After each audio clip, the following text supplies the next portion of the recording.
ask you one thing. Personally, what does June 12 signify to you and to the Nigerian nation as you knew it then? Well, I am sad. And let me start by saying I'm really very sad. June 12, we cannot be celebrating June 12 without celebrating the lessons of June 12. For me, June 12 was actually the symbolism of our desire to build a nation. A nation is not just the geographical boundary of a country. A nation is a collection of people with shared values.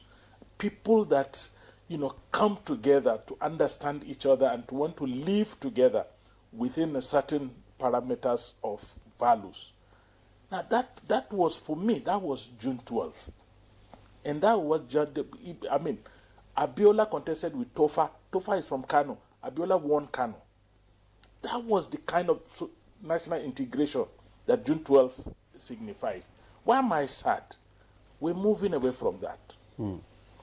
Today, Nigeria had never been more divided than we are today. Anybody that tells you we are united is only saying so because he wants to say so. But we are more divided than we have ever been in our history. Along our natural fault lines and along new social realities we are creating. For example, our education system now is creating two parallel types of elite citizens. The poor going to schools that are either public schools that are poorly managed, the rich going to schools that are private schools that are better, right up to the university. At the end of this day, we're creating two sets of elites. One is an elite that is actually angry because of a lot of deprivations along the way as as they're getting educated, and then another that is over-pampered and privileged. If you noticed, both of them, when they converge at leadership position, they don't think about this country. The ones that have been deprived, when they reach leadership position, their thinking is how they can make up for the lost life that they have lived. The ones that are privileged, when they reach leadership position, is how they can maintain the privileges they enjoy. The toy cars they play with, the holidays they are. So at the end of the day, it is the national resources that is maintaining this lifestyle that may not help this country to develop. So I'm looking at it now. We have 26 years of unbroken democracy. Who should be the legacy of our Democracy Day? We should be celebrating 26 years of unbroken democracy. But look at it very closely. What are the benefits of these 26 years of unbroken democracy? I've already told you what we're doing. We are building a society that is increasingly becoming divided socially. Unless we reverse, we may end up with a society that will never replicate June 12th, no matter what happens, unless we reverse the course. Now look at it from the political angle. We're building a political system on a political party system that does not even have ideology.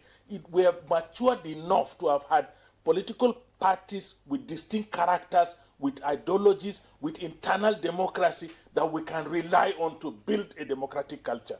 But we're not building that. We're just having the political parties are just like revolving doors in the same building. You can enter here and come out and enter here, do whatever you like. And this does not connote the growth of democracy. Now, on the infrastructure front, how can we have 26 years of unbroken democracy and we still don't have electricity, stable electricity? We're celebrating 5,000 megawatts. What the hell? For our population. No, let's be honest. So we need to start recalibrating. We're still building roads. 1999, campaign was I'll build road for you. Till today, campaign is I'll build roads for you. Why are we there now? We entered democracy in 1999 with our own airline. Now what we have is a ghost airline, which was handed over to us by the last government, an airline that had never existed. We're moving. Now, in the economy, there were decisions that were taken in the last 2 years that we would have taken since 1999. Our economy would have been set by today. So at least we took these decisions now. Painful as they are, these were decisions we should have taken long ago so as to recalibrate our economy and arrive at where we are. So I look at it, 26 years of democracy. There is only one area that you could not dispute. That under the military rule, a minister once told us that telephone was not for the poor.